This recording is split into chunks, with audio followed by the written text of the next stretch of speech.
Сәлеметсіңдер ме оқушылар?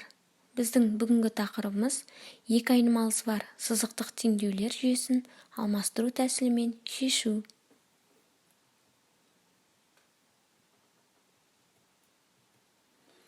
Оқу мақсаттары теңдеулер жүйелерін алмастыру тәсілі арқылы шешу. Бағалау критерийі екі айнымалысы бар сызықтық теңдеулер жүйесін шешудің анықтамасын білу.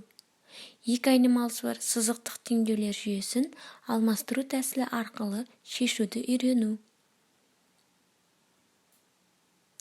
Балалар, бүгінгі сабақ басындағы көңіл күйлеріңіз қандай? Қызыл түс, мен сабаққа дайынмын, менде бәрі жақсы. Көк түс, маған бәрібір. Жасыл түс, қорқып отырмын, тапсырмаларды орындай аламын ба деп. Яғни, барлықтарымыз қызыл түспіз деп есептеймін. Жақсы оқушылар, екі айнымалысы бар сызықтық теңдеулер жүйесін алмастыру тәсілімен шешу, яғни бірінші теңдеудің біреуіндегі бір айнымалыны екіншісі арқылы x-ті y арқылы немесе y-ті x арқылы өрнектеу керек. Екінші, табылған өрнекті екінші теңдеудегі осы айнымалының орнына қою керек. Сонда бір айнымалысы бар сызықтық теңдеу шығады. Үшінші, шыққан бір айнымалысы бар сызықтық теңдеуді шешіп, ондағы айнымалының мәнін табу керек. Төртінші, табылған айнымалының мәнін екінші айнымалыны табу өрнегіндегі орнына қойып, екінші айнымалыны табу керек. Екі айнымалысы бар сызықтық теңдеулер жүйесіндегі теңдеулердің біреуіндегі айнымалының коэффициенті бірге тең болған жағдайда берілген теңдеулер жүйесін шешу үшін алмастыру тәсілін қолданған тиімді. Жақсы оқушылар, әрі қарай мынандай мысал берілген.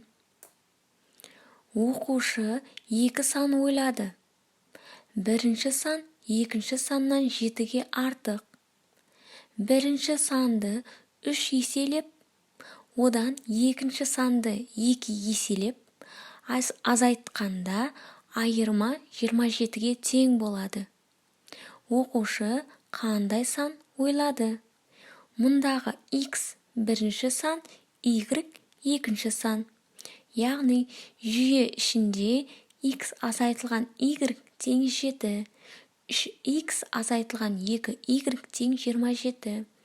Жүйеде x тең y қосылған 7, 3 көбейтілген жақша ішінде y қосылған 7, азайтылған 2y тең 27. Мұнда 3y қосылған 21, азайтылған 2y тең 27, y тең 27 азайтылған 21, y тең 6, x тең 6 қосылған 7, x тең 13-ке. Сонда балалар жауабы 13-те 6. Әр қарай оқушылар есептердің шығару жолы берілген. Яғни біріншісі жүйе ішіндегі x азайтылған y тең 2. 2x азайтылған 3y тең -1. Яғни x пен y-ті табуымыз қажет.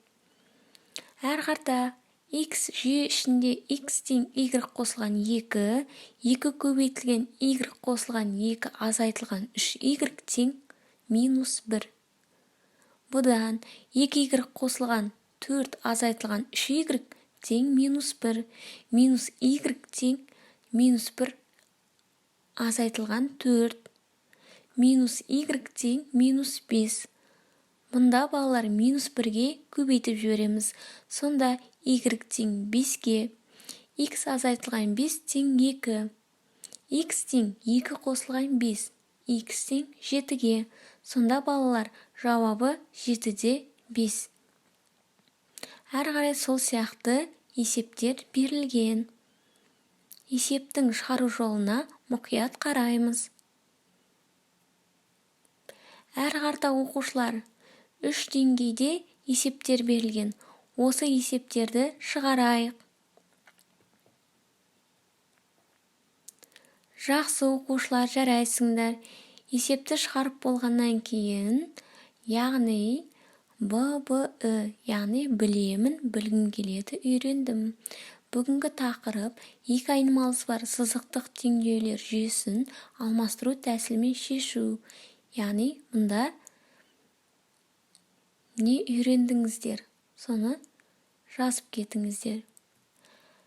Үйге тапсырма оқулығымыздан номері 1427 есеп. Сабақ аяқталды. Сау болыңыздар.